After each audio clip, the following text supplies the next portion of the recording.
नमस्कार, जय महाराष्ट्र। मी आहे सविताताई Mahavarkar, social worker. मी आज आली आहे कोलकात्यामध्ये जी घटना घडली आहे ती अतिशय दुर्दैवी घटना आहे। कारण जे डॉक्टर तुमचा जीव वाचवतात तेच डॉक्टरांचा जीव आज धोक्यात आहे। भारत सरकारने जर पहिलेच ह्या डॉक्टरांना सुरक्षा दिली असती तर आज एक महिलेचा जीव गेला नसता।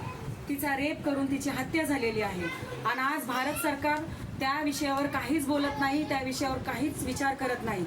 भारत सरकारने डॉक्टरांना सुरक्षा दिली पाहिजे, नाही दिली तर आज डॉक्टर रस्त्यावर उतरले आहेत, उद्या जनताही रस्त्यावर उतरील। जय हिंद, जय भारत।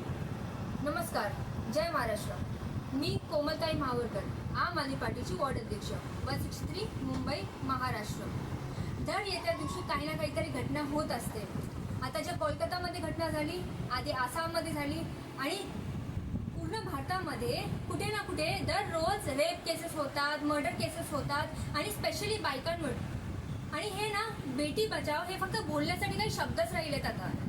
मला असं वाटतं की मुलींना, बायकांना जिथेही गेले तिथे प्रत्येक ठिकाणी त्यांना सुरक्षा मिळाली पाहिजे आणि हे देखरेख करणं काम आपल्या भारत सरकारचं आहे। जय हिंद, जय महाराष्ट्र।